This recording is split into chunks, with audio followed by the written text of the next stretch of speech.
बिस्मिल्लाहिर्रहमानिर्रहीम। अस्सलामुअलैकुम। Last week हमने एक लाइव किया था जिसमें हमने पूरा इंट्रोडक्शन दिया था अपने व्हाट्सएप के ग्रुप का, जो कि हमने अपने बहन भाइयों की मदद के लिए बनाया है, क्योंकि आजकल तकरीबन हर घर में बच्चे और बच्चियों के रिश्तों को लेकर मसाइल चल रहे हैं। तो हमने उनकी मदद की खातिर ये ग्रुप बनाया व्हाट्सएप पर, और उसका पूरा इंट्रोडक्शन हमने अपने लास्ट लाइव में दिया था। अगर अब तक आपने वो नहीं देखा तो उस लाइव को हमने टिकटॉक से लेके यूट्यूब पर पोस्ट कर दिया था। उसका लिंक हम डिस्क्रिप्शन में डाल देंगे। आप पहले लाइव को देखना मत भूलिएगा। उस ग्रुप में हमने हर तरह से प्राइवेसी का ख्याल रखते हुए और उसको सिक्योर बनाने की हद्दल इम्कान कोशिश की है। उसमें किसी किस्म की कोई पिक्चर्स शेयर नहीं की जाती, किसी किस्म की कोई प्राइवेसी लीक नहीं की जाती।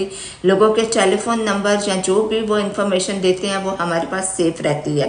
उस ग्रुप में सिर्फ प्रोफाइल्स पोस्ट की जाती हैं। अगर आपको कोई प्रोफाइल अपने बच्चे या बच्ची के रिश्ते के लिए मुनासिब लगती है, आप उसको पिक करें, हमसे रब्ता करें। आपकी डिटेल लेके उस पार्टी को दी जाएगी। अगर उसकी तरफ से हाँ हो जाए देन आपके फ़ोन नंबर एक्सचेंज किए जाएंगे और बाकी का मामला आप जैसे चाहें, जैसे इजी समझें, खुद ब खुद निपटाएं। उससे हमें कोई मतलब नहीं, ना ही हम किसी की प्राइवेट लाइफ में घुसने की कोशिश करते हैं। आज का जो हमारा लाइव है वो प्रोफाइल को लेकर है।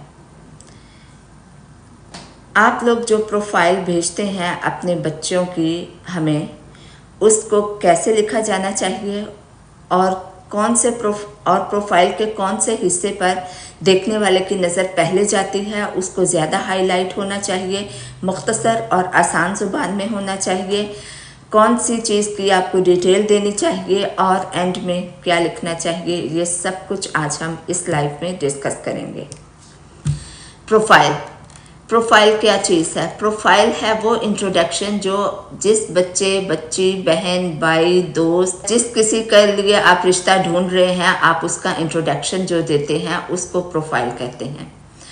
तो प्रोफाइल का जो पहला हिस्सा होता है वो बहुत ही आसान और आपके पर्सनैलिटी को वाज़े करता हुआ होना चाहिए। सपोज़ पहले हिस्से में आप लिखेंगे कि आप किसके लिए रिश्ता ढूंढ रहे हैं। जाहिर है आप नाम नहीं लिखेंगे, नाम की जगह आप लिख देंगे XYZ ABC, जो भी आप मुनासिब समझें, लेकिन नाम नहीं लिखेंगे। उसके बाद आप लिखेंगे जेंडर, वो मेल है या फीमेल आप जिसका रिश्ता ढूंढ रहे हैं। Number 3, date of birth. Date of birth बेहद ज़रूरी है। इस चीज़ के बजाय कि वो 27 साल का है, 26 साल की है, 25 साल की है, ये लिखने की बजाय अगर आप डेट ऑफ बर्थ लिख देंगे, एग्जैक्ट डेट ऑफ बर्थ, लेकिन only month and year, exact date of birth होगी, उससे आपकी ऑनेस्टी का भी पता चलेगा कि आप कितने ऑनेस्ट हैं। आप एग्जैक्ट डेट ऑफ बर्थ लिखेंगे, ओनली मंथ एंड ईयर।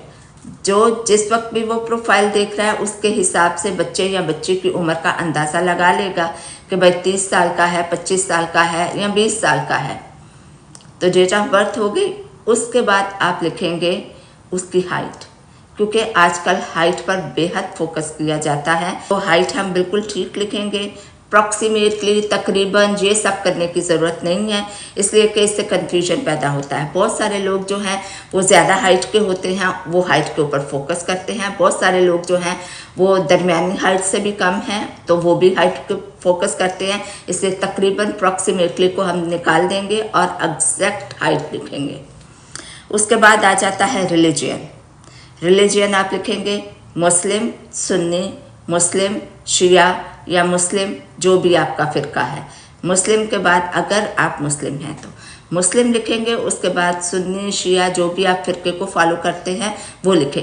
यहाँ आपको डिटेल में जाने की ज़रूरत नहीं जी कि मैं मिलाद में जाता हूँ या मैं मिलाद में जाती हूँ, मैं मिलाद को अच्छा समझता हूँ लेकिन मैं मिलाद में नहीं जाता। ये सब डिटेल लिखने की ज़रूरत नहीं है। ये वाली चीज़ जो है अपनी नेक्स्ट मीटिंग के लिए रखें। अगर आप एक ही प्रोफाइल में अपना सब कुछ खोल देंगे कि मैं फ़िरका ये हूँ, मैं फ़िरका वो हूँ, लेकिन मैं तमाम फ़िरकों को मानता हूँ, मैं ऐसे मानता हूँ, मैं मिलाद में तो नहीं जाता लेकिन मिलाद को अच्छा समझता हूँ, ये मत लिखिए। ओनली मुस्लिम, आगे अपना फ़िरका, सुन्नी, शिया, जो भी, वो आगे लिखिए बस। और उसके बाद आप लिखेंगे कास्ट। कास्ट जो भी आपकी है, शेख हैं, खोखर हैं, मलिक हैं, मुग़ल हैं, जो भी हैं, जो भी आपकी कास्ट है वो कास्ट आप ज़रूर लिखिए। उसके बाद आप लिखेंगे अपनी एजुकेशन के बारे में। एजुकेशन के बारे में आपने जहाँ तक अपनी एजुकेशन कंप्लीट की है उसके बारे में बताइएगा। आपका नाम, आपकी जेंडर, आपका स्टेटस, आपकी डेट ऑफ बर्थ, आपकी हाइट, आपका रिलीजियन, आपकी कास्ट और आपकी एजुकेशन। इसको लोग सबसे पहले देखते हैं। ये एक एक वर्ड में एक एक चीज होनी चाहिए। सपोज आपका status never married, date of birth November 1998, height 5.7 feet, religion Muslim Sunni, caste Malik, education फला फला फला। इसको सबसे पहले लोग देखते हैं और ये एक एक वर्ड में होना चाहिए। देन आगे जाके आपकी जॉब के बारे में आएगा। अगर प्रोफाइल किसी मेल की है तो वो जो भी जॉब करते हैं उसके बारे में लिखें। पूरा किसी ऑफिस में अगर वो जिस ओहदे पर हैं उस ओहदे के बारे में लिखें। अगर वो बताना चाहते हैं, अगर उनको इसमें कोई हिचकिचाहट नहीं, अपनी कंपनी या अपने ऑफिस या जो भी इदारा है उसका नाम बताना चाहते हैं वो बता सकते हैं। लेकिन जहाँ भी डिटेल में मत जाइए कि मैंने ये जॉब इस सन से शुरू की थी, अब मेरी तरक्की होने वाली है और मैं यहाँ से यहाँ पहुँच जाऊँगा। इसको नेक्स्ट सिटिंग के लिए रखें। अभी तक जो हमने डिस्कस किया है वो आपकी पर्सनल शख्सियत को लेकर सवालात थे। मतलब कि आपका नाम, आपकी जेंडर, आपका डेट ऑफ बर्थ, आपकी एजुकेशन, आपकी हाइट, आपकी जॉब, हाँ, आपके ज़ात के बारे में क्वेश्चंस थे। अब आ जाएंगे आपकी फैमिली के बारे में क्वेश्चन।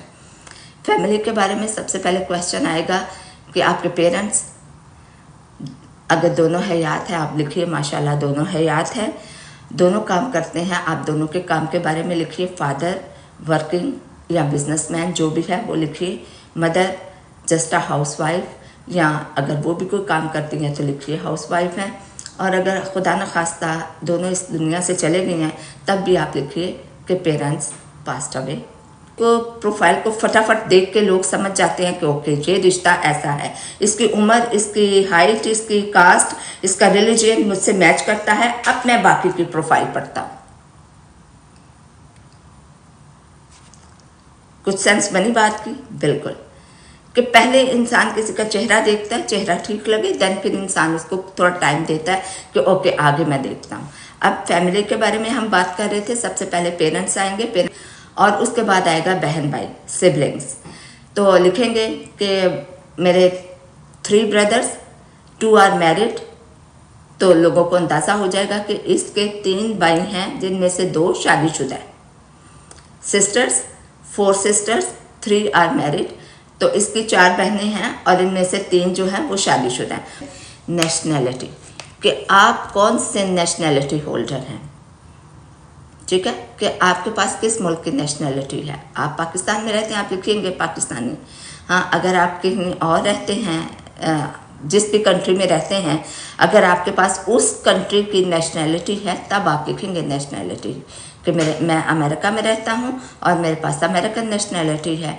लेकिन अगर आप अमेरिका में रहते हैं लेकिन आपके पास अमेरिकन नेशनैलिटी नहीं, तो आप हरगिज़ मत लिखिए कि मैं अमेरिकन हूँ और अमेरिकन नेशनैलिटी होल्डर हूँ। आप लिखेंगे कि I am living in America, लेकिन मेरे पास FH का वीज़ा है, F1 का वीज़ा है, लेकिन मैं अमेरिकन नेशनैलिटी होल्डर नहीं, आई एम पाकिस्तानी नेशनैलिटी हूँ। होपफुली अंडरस्टैंड हो गया होगा, ठीक है। नेशनैलिटी हो गया। उसके बाद रेजिडेंस। कुछ लोग ऐसे होते हैं कि अमेरिकन नेशनैलिटी होल्डर होते हैं लेकिन लिविंग इन पाकिस्तान। कुछ लोग ऐसे होते हैं कि अमेरिकन नेशनैलिटी होल्डर हैं लेकिन लिविंग इन दुबई। तो इसलिए रेजिडेंस आप ज़रूर लिखेंगे कि हाँ हम यहाँ रहते हैं, दुबई में रहते हैं, पाकिस्तान में रहते हैं, अमेरिका में रहते हैं, मैनचेस्टर में रहते हैं। जहाँ भी आप उस वक्त रह रहे हैं, जिस वक्त आपने ये प्रोफाइल लिखी, उसका नाम लिखेंगे उस जगह का। उसके बाद आ जाएगा बैकग्राउंड। बैकग्राउंड मैंने खुद ऐड किया है इस प्रोफाइल राइटिंग के सिस्टम में। बैकग्राउंड का मतलब ये है कि पता चले। खाली पाकिस्तानी लिखने से पता नहीं चलता कि आप पाकिस्तान के, माशाल्लाह पाकिस्तान में इतने ज़्यादा कल्चर हैं, इतनी ज़्यादा ज़ुबानें बोली जाती हैं और इतने डिफरेंट एरियाज़ में लोग रहते हैं जिनका वे ऑफ लिविंग एक दूसरे जैसा तो होता है लेकिन फिर भी थोड़ा डिफरेंट होता है। तो इसलिए बैकग्राउंड, सपोज़ अगर कराची के आप उर्दू स्पीकिंग है, कराची में रहते हैं तो आप लिखेंगे उर्दू स्पीकिंग कराची। और अगर आप पंजाबी स्पीकिंग हैं, लाहौर में रहते हैं, फैसलाबाद में रहते हैं या गुजरांवाला में रहते हैं तो आप लिखेंगे कि पंजाबी स्पीकिंग गुजरांवाला या लाहौर। इससे देखने वाले को अंदाज़ा होगा आपकी शख्सियत का, आपके बैकग्राउंड का और आप किस तरह के माहौल में पले बड़े हैं। उसके अलावा एक और एडिशन हमने किया है, वो है बॉर्न एंड ब्रॉट अप, कि आप कहाँ पैदा हुए। कुछ लोग देखिए, कुछ लोग इस चीज़ पर भी एतराज़ करते हैं कि चाहे आप अमेरिकन सिटीज़न हैं लेकिन आप अमेरिका में बॉर्न नहीं हुए, आप कहीं और से अमेरिका आए, then you applied for the citizenship और कुछ अरसे बाद आपको सिटीज़नशिप मिली। तो इसका मतलब है कि आप अमेरिका में बॉर्न नहीं हुए, अमेरिका में पले बड़े नहीं। तो कुछ लोगों को ऐसे भी रिश्ते चाहिए जो स्पेशली प्योरली अमेरिका में बॉर्न हुए हों और वहीं पले बड़े हों। इसलिए आप जहाँ कहीं पैदा हुए हैं और जहाँ कहीं आप परमान चढ़े हैं, आपने तालीम हासिल की है, उसके बारे में ज़रूर लिखें, जिसका है कि बॉर्न एंड ब्रॉट अप। बाद एक तीसरा पैराग्राफ होगा जिसमें आप अपनी ख्वाहिशात का इजहार करेंगे कि भाई ये तो हो गया मेरे बारे में, लेकिन अब मैं ऐसी दुल्हन या मैं ऐसा दूल्हा देख रहा हूँ कि हमें ऐसा रिश्ता चाहिए अपने बच्चे या बच्ची के लिए, पढ़ी लिखी फैमिली हो। देखिए, आप लिखेंगे तो दूसरों को पता चलेगा ना कि ये इस किस्म का रिश्ता ढूंढ रहे हैं। कुछ लोग यहीं पर अपनी प्रोफाइल को ख़त्म कर देते हैं और अपनी रिक्वायरमेंट्स या अपनी जो उनकी होती हैं ख्वाहिशात, उनको नहीं लिखते। आप लिखेंगे कि हमें पढ़ी लिखी फैमिली में से रिश्ता चाहिए अगर आपको चाहिए, और आप लिखेंगे कि एज इतनी होनी चाहिए, मतलब सपोज 25 से 30 के दरमियान होनी चाहिए, ना 25 से कम हो ना 25 से 30। तो ये सिर्फ मैं एग्जांपल दे रही हूँ समझाने के लिए। उसके बाद आप कास्ट के बारे में ज़रूर लिखेंगे। अगर आप कास्ट के ऊपर बिलीव करते हैं और आप चाहते हैं कि जिस कास्ट से आप हैं उसी कास्ट का हो, तो आप कास्ट के बारे में ज़रूर लिखेंगे कि कास्ट इसी से होना चाहिए या कोई भी कास्ट चलेगी। आई डोंट मतलब कि मैं इसको माइंड नहीं करता या करती। उसके बाद अगर आपको स्पेसिफिक हाइट का बंदा चाहिए या आपकी हाइट अच्छी खासी है और आप अपनी हाइट के बराबर चाहते हैं, तो हाइट को भी ज़रूर मेंशन कीजिए कि भाई इस हाइट का बंदा चाहिए या इस हाइट की बंदी चाहिए।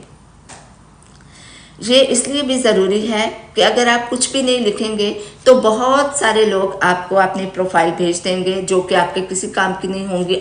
अगर आपने रिक्वायरमेंट्स लिखी हुई होंगी तो उसके मुताबिक लोग ही आप तक अप्रोच करेंगे, लेकिन अगर आपने नहीं लिखी होंगी तो हर बंदा उठ खड़ा होगा, हर बंदा कहेगा कि मेरी प्रोफाइल इनको भेज दो। और जो एडमिन है उसका तो काम है सिर्फ प्रोफाइल भेजना। वो किसी को भी ये नहीं कह सकता कि नहीं भाई उनकी एज तो देखो, उनकी हाइट तो देखो, या वो कहाँ रहते हैं, आप दुनिया के दूसरे कोने में रहते हैं। लेकिन जब आपने ही नहीं लिखा कि मैं दुबई में रहता हूँ और मुझे दुबई में ही चाहिए, तो अमेरिका वाले उठकर भी आपको अपनी प्रोफाइल भेज देंगे। तो ये बातें जो आप चाहते हैं अपने बारे में वो भी एंड में ज़रूर लिखें, ज़रूर लिखें। अगर आप कास्ट पर बिलीव करते हैं, आपको अपनी कास्ट में चाहिए या किसी स्पेसिफिक कास्ट का चाहिए, तब भी आप ज़रूर लिखें। और सम टाइम ऐसा होता है कि किसी ख़ास कास्ट का आपको बिल्कुल नहीं चाहिए, तो वो भी मेंशन करें। हाइट का चाहिए तो हाइट भी अप्रॉक्सीमेटली यहाँ से यहाँ तक होनी चाहिए। अगर उम्र का है, एज का है, तब भी आप लिखेंगे कि हमें 25 से 30 या 26 से इतना चाहिए। अगर आपने अपनी रिक्वायरमेंट्स लिखी होंगी तो आपका टाइम सेव होगा। आपकी मर्ज़ी के मुताबिक जो प्रोफाइल्स होंगी वही आप तक पहुंचेंगी। आपको हज़ारों प्रोफाइल पढ़नी नहीं पड़ेंगी अगर आपकी रिक्वायरमेंट्स लिखी हुई होंगी।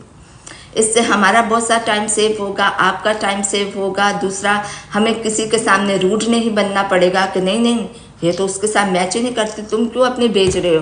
भाई हम ये कौन होती है ये कहने वाले किसी को। हाँ, अगर आपने रिक्वायरमेंट लिखी हो तो आप भी बचेंगे और हम भी सेव हो जाएंगे। इसके बाद वो पैराग्राफ आएगा जो एडमिन के लिए होगा, और एडमिन आपकी प्रोफाइल ग्रुप में पोस्ट करने से पहले उसको ज़रूर डिलीट करेगा। वो सिर्फ आपके और एडमिन के दरमियान राज की बातें होंगी, जिसमें आप बताएंगे कि इस प्रोफाइल के कैंडिडेट के साथ आपका क्या रिश्ता है, नंबर 1। नंबर 2, आपको इस ग्रुप के बारे में कहाँ से पता चला। नंबर 3, अगर कोई मैचिंग प्रोफाइल मिल जाती है तो आपका फ़ोन नंबर क्या है, कैसे आपसे रब्ता किया जाए, ये सारी बातें। इसके अलावा अगर आपकी कोई ख़ास इंस्ट्रक्शन है एडमिन के लिए तो वो आप लिखेंगे, जो सिर्फ एडमिन अपने रैकेट के लिए रखेगा, ताकि उसको पता चले कि ये जो प्रोफाइल मैं नंबर के साथ ग्रुप में डाल रहा हूँ और वो कहाँ से आई है, किसने भेजी है, उसका नाम क्या है, उसका फ़ोन नंबर क्या है। कल को इनकी कोई मैचिंग हो जाती है तो मैं इनको कहाँ ढूंढता फिरूं। और उसको प्रोफाइल को ग्रुप में पोस्ट करने से पहले डिलीट कर दिया जाएगा। अब ये हो गया प्रोफाइल लिखने के बारे में। अब प्रोफाइल पढ़ी कैसे जाए।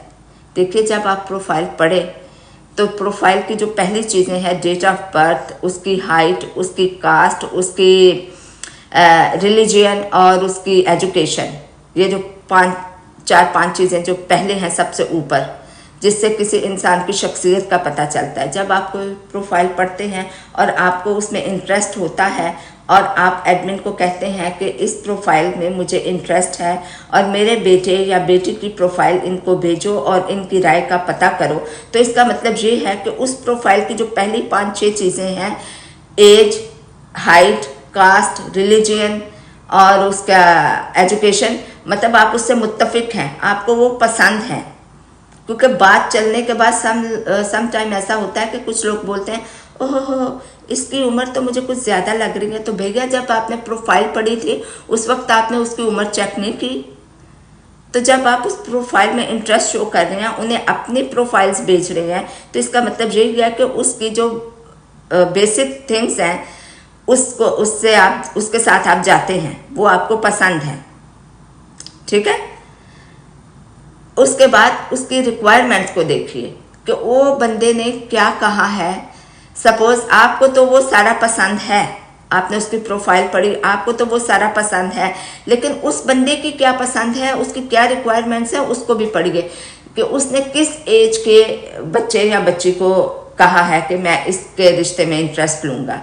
सपोज वो लोग मांग रहे हैं 25 से 30 साल तक के दरमियान हो, बच्ची की एज लगा लें, और आपकी बच्ची की एज 35 है और आप कह रहे हैं कि मेरी प्रोफाइल उन्हें भेज दो, तो पहले उनकी रिक्वायरमेंट्स भी तो पढ़ें। या कुछ लोग हैं वो ये कह रहे हैं कि हमें सिर्फ पाकिस्तान में रिश्ता चाहिए, और आप हैं अमेरिका में और आप बोल रहे हैं कि हमारी प्रोफाइल इन्हें भेज दो। या उनको सिर्फ अमेरिका में रिश्ता चाहिए, उनको और कहीं से, ना दुबई से, ना यूरोप से, ना पाकिस्तान से रिश्ता चाहिए। आप पाकिस्तान में हैं, आपकी और उनकी एज सेम लग रही है, मतलब कि मिलती है, एजुकेशन भी जाती है, सब कुछ जाता है, लेकिन उनको अमेरिका में चाहिए। आप बोल रहे हैं हमारी प्रोफाइल भेज दो। Is it possible? हाँ, वहाँ से आएगा कोई पॉजिटिव रिप्लाई?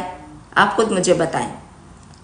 तो प्रोफाइल पढ़ने का भी एक फ़न है कि पहले उस बंदे की इंफॉर्मेशन के साथ आप बिल्कुल मुत्तफिक हैं। हाँ भाई, इसकी एज मुझे अच्छी लगी, इसकी हाइट मुझे अच्छी लगी, इसकी रिलीजियन, कास्ट और इसकी एजुकेशन सब मुझे अच्छी लगती है। उसके बाद उस आदमी की पसंद और नापसंद को देखिए कि आप उसकी पसंद और नापसंद पे पूरे उतर रहे हैं। अगर 19-20 का फ़र्क है तब तो चलता है कि चलो कोई बात नहीं, बाकी सारी चीज़ें मैच करती हैं, इतना फ़र्क तो चलता ही है। बल्कि मैं तो ये कहूँगी कि 19-20 क्या 17-20 का भी चलता है फ़र्क, फिर भी हम आपकी प्रोफाइल आगे भेजने के लिए रेडी हैं। लेकिन अगर आप एक दूसरे से बिल्कुल अपोजिट हैं, बहुत बड़ी बड़ी चीज़ें आपकी नहीं मिलती, तो फिर आप खुद ही सोचिए। तो ये था प्रोफाइल लिखने का फ़न और प्रोफाइल पढ़ने का फ़न। जिस बच्चे या बच्ची के लिए आप रिश्ता देख रहे हैं, अगर उसकी प्रोफाइल बहुत अच्छी तरीके से, बहुत सफाई से और चंद बातों में लिखी गई है तो बहुत अच्छा है। क्योंकि जब बंदे को प्रोफाइल दूसरे पार्टी को प्रोफाइल पसंद आएगी तो ऑफ कोर्स वो आपके टेलीफोन नंबर के लिए डिमांड करेंगे और वो हम आपकी परमिशन से उनको देंगे। तो उस वक्त भी कुछ डिस्कस करने के लिए रखिए ना, तब आप उनको बताइए कि हाँ मैंने अपनी एजुकेशन, अपने बच्चे की एजुकेशन ये लिखी थी और उसने ये चीज़ें यहाँ से पढ़ी हैं, उनका और ज़्यादा इंटरेस्ट बिल्डअप करें। इंशाल्लाह हम एवरी वीक बल्कि ट्वाइस अ वीक लाइव करने की कोशिश करेंगे। एक तो आपको अपने उस ग्रुप की प्रोग्रेस के बारे में बताते रहें कि यहाँ तक पहुँची, ये हुआ, ऐसे हुआ। दूसरा, हम आपको जिस तरह ये प्रोफाइल की मिस्टेक्स या और चीज़ें हैं वो आपके साथ शेयर करते रहें। और अगर इन बिटवीन टाइम मिला या चांस बना तो माशरे में फैली हुई रिश्ता ना होने की वजह से जो बुराइयां हैं, या रिश्ते क्यों नहीं हो पा रहे, या रिश्ते हो के क्यों फटाफट ख़त्म हो जाते हैं, इनके बारे में भी इंशाल्लाह ज़रूर डिस्कस करेंगे। तो आज के लिए इतना ही। अल्लाह हाफिज़। इंशाल्लाह फिर आपसे मुलाकात होगी। और प्लीज़ अच्छे काम करने वालों के लिए अगर आप रास्ता साफ नहीं कर सकते तो कम से कम उनके रास्ते में रोड़े मत अटकाएं, उनके रास्ते में कांटे मत बिछाएं। हाँ, उनको किसी और वजह से डिसहार्ट या डिग्रेड करने की कोशिश मत करें। अल्लाह आपका हामी व नासिर हो और अल्लाह हमारे मुल्क पाकिस्तान पर अपना करम फरमाए। आमीन।